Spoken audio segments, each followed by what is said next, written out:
Want me to lead 5,000 Negroes into Los Angeles and disrupt the Democratic Convention. I'm sorry, I'm not your man. Who told you you were not our man?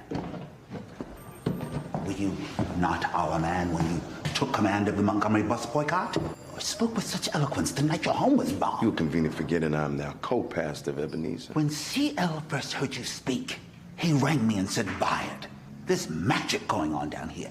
You know what he saw? A star.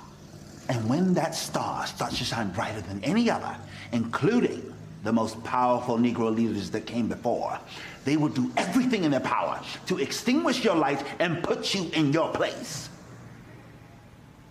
Ms. Zellabek, I have received a number of calls from prominent men within the movement who see no wisdom in these protests. Men with whom I share a strong kinship. Not once you leave the room. That was a scene from the film Rustin, which shines a light on the man who, in just 8 weeks, planned and organized the historic 1963 March on Washington.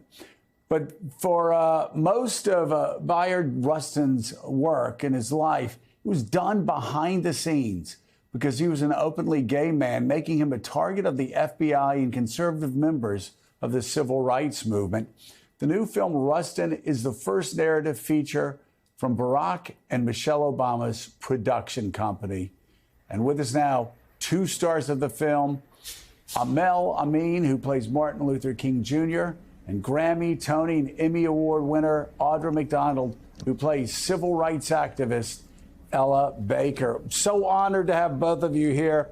Amel, first, I want to talk to you about bringing Martin Luther King to life, because for those of us who came after him, trying to put a giant like that on a personal level and seeing him as a human being, might as well try to do the same like George Washington or Abraham Lincoln. They are just these huge figures. But you do that successfully in the film. How do you do it? Well, thank you, Joe. That's very, very kind of you. I appreciate that.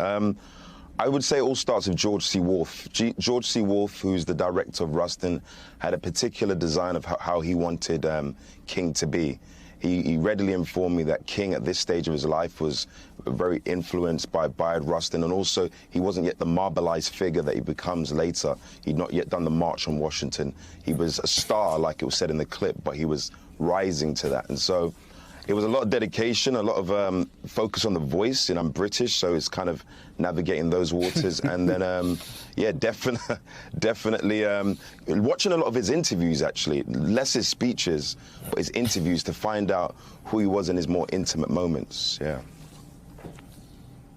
I was really lucky and got to see this at a DC premiere with a group of black gay men, so just like crying and ugly crying with a lot of people who really understood and got it. And Audra, I'm curious, kind of in this time, in this country, where you see people not wanting us to have the fulsome conversation about race and culture and what's happened in the past, how important it is to kind of find and excavate the stories of people like Rustin as we move forward.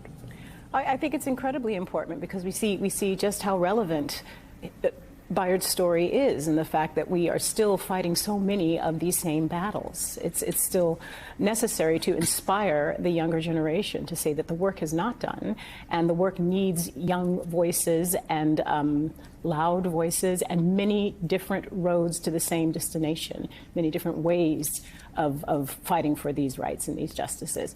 And so I love that people today, young people especially, are able to see themselves in some of these characters, especially someone like Bayard.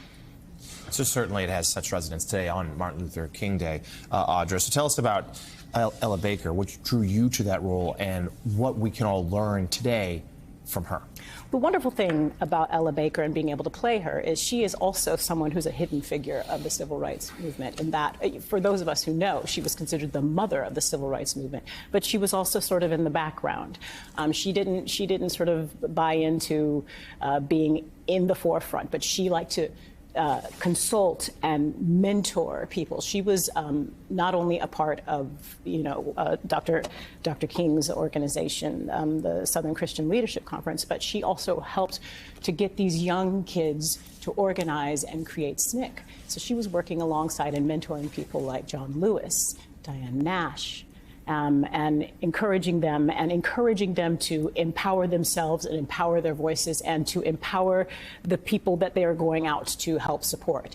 So it was very much a part of making sure that the people that they were going out to support realized that those people, the grassroots, they're the ones that know what they need.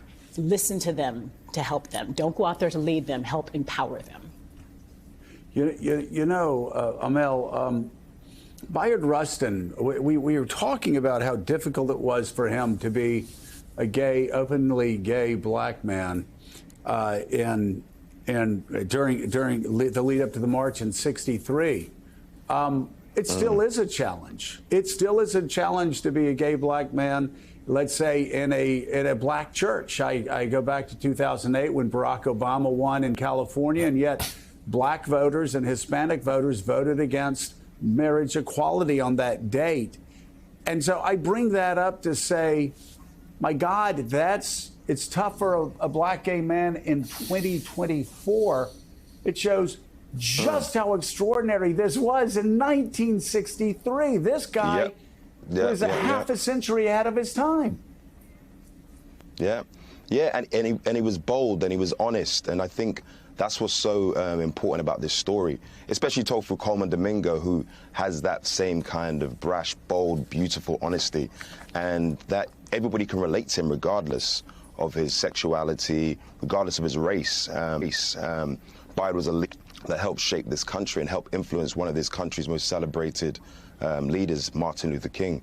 So I think this story is directly inspirational to people, and just being able to really facilitate the fact that it took more than just one person, more than just this one individual, Martin Luther King, to actually get to this march on Washington, to kind of give these unsung heroes a light. I think it's imperative because it influences you in a direct way where you feel like, oh, I can do it too. King is such an icon, such a figure that's, up there, that I think sometimes we, the people today, feel like it's a height that we can't reach. And perhaps we can't, but we can do our bit. We can do our bit, and that's what I love about the story of Rustin and Bayard Rustin specifically. It's an extraordinary story about an extraordinary man who made an extraordinary contribution to move this country toward being a more perfect union. The film Rustin is streaming now on Netflix. Please watch it. It's great. Audra McDonald and Amel Amin, so honored to have both of you here today. Thank you so much. Thank you. Thank you.